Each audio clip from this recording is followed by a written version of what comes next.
तो चलिए आज एक बहुत ही जानी पहचानी कहानी की परतों को खोलते हैं। ये कहानी सिर्फ एक भोले भाले आदमी और कुछ जादुई तोहफों की नहीं है, बल्कि ये इस बात की भी है कि भरोसा कैसे हमारी सबसे बड़ी ताकत और सबसे बड़ी कमजोरी भी बन सकता है, और ये कि सच्ची शक्ति आखिर होती क्या है। तो मिलिए कहानी के हीरो भोला से, और जैसा उसका नाम है वैसा ही वो है भी, एकदम सीधा साधा खुशमिजाज। उसका दिन बस एक छोटी सी बड़ी प्यारी सी ख्वाहिश से शुरू होता है कि आज तो माँ के हाथ के बने पेड़े खाने हैं। लेकिन भोला को क्या पता था कि उसका ये मामूली सा दिन एक ऐसा मोड़ लेने वाला है जिसकी उसने कभी कल्पना भी नहीं की होगी। हुआ ये कि उसका सामना हो जाता है भूतों के एक झुंड से। अब देखिए, भोला तो बस अपनी ही धुन में था, पेड़ों के बारे में गुनगुना रहा था। लेकिन उसकी इस बात से अनजाने में ही सही, भूत बुरी तरह डर गए। उन्हें लगा कि अरे, ये तो कोई बहुत ताकतवर इंसान है जो उन्हें खाने की धमकी दे रहा है।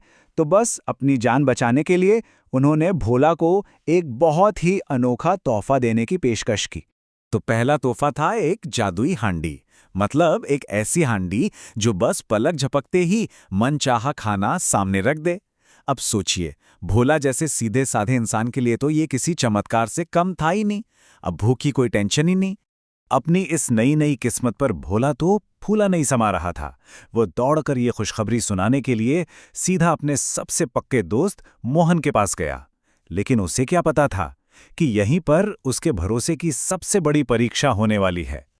और यहीं से धोखे का खेल शुरू हो जाता है। जैसे ही भोला गहरी नींद में सोता है ना, उसका चालाक दोस्त मोहन उस जादुई हांडी को एक बिल्कुल वैसी ही दिखने वाली पर एकदम मामूली सी हांडी से बदल देता है।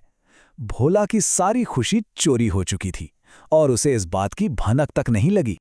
और ये धोखा यहीं नहीं रुकता। भोला को लगा कि शायद भूतों ने ही उसे ठग लिया है, तो वो बेचारा वापस उनके पास पहुंच गया। इस बार भूतों ने उसे दी एक जादुई बकरी जो सोने के सिक्के देती थी।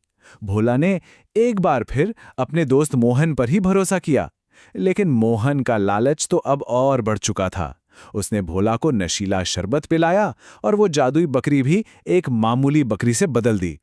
सोचिए, दो बार धोखा खाने के बाद भोला गुस्से और कंफ्यूजन में तीसरी बार भूतों के पास पहुंचता है, और इस बार जाकर उसे अपने दोस्त के विश्वासघात की सारी सच्चाई पता चलती है। इस बार भूतों ने उसे ना खाना दिया ना पैसा, उन्होंने उसे दिया न्याय का एक जरिया, एक जादुई छड़ी। इसका काम बड़ा सिंपल था, बस मार कहो और वो अपना काम शुरू कर देती थी, और तब तक नहीं रुकती थी जब तक उसे रोक न कहा जाए। तो बस अब इस नई ताकत के साथ भोला निकल पड़ा अपने दोस्त मोहन से हिसाब बराबर करने और इस धोखे को हमेशा के लिए खत्म करने। जैसे ही जादुई छड़ी की मार पड़नी शुरू हुई, मोहन की सारी चालाकी हवा हो गई। वो दर्द से चिल्लाने लगा और फौरन अपना गुनाह कबूल कर लिया। वो गिड़गिड़ाने लगा कि भाई, अपनी चोरी की हुई चीजें वापस ले ले। और आखिरकार न्याय हो ही गया। भोला की अच्छाई और उसके भरोसे की जीत हुई। जैसे ही उसे अपने जादुई उपहार वापस मिले, उसकी किस्मत एक बार फिर चमक उठी और देखते ही देखते वो इलाके का सबसे अमीर आदमी बन गया। लेकिन रुकिए, कहानी यहां खत्म नहीं होती है। भोला का सफर तो असल में अब शुरू हुआ था। अब उसकी किस्मत सिर्फ उसकी नहीं रही, बल्कि पूरे राज्य की किस्मत से जुड़ने वाली थी। तभी राज्य पर एक बहुत बड़ी मुसीबत आ पड़ी। हुआ ये कि एक ताकतवर दुश्मन सेना ने हमला कर दिया और पूरे राज्य में डर और अफरा तफरी का माहौल बन गया। ऐसे मुश्किल समय में जब सारी उम्मीदें दम तोड़ रही थीं, तब राजा को उस एक इंसान की याद आई जिसकी चमत्कारी शक्तियों की कहानियां दूर दूर तक फैल चुकी थीं, और वो था भोला। और भोला ने भी निराश नहीं किया। वो अकेला हजारों की दुश्मन सेना का सामना करने निकल पड़ा। और उसका हथियार क्या था? वहीं भूतों की दी हुई जादुई छड़ी। ये उसके साहस का सबसे बड़ा सबूत था। शायद ही किसी ने सोचा होगा कि ऐसा भी कुछ हो सकता है।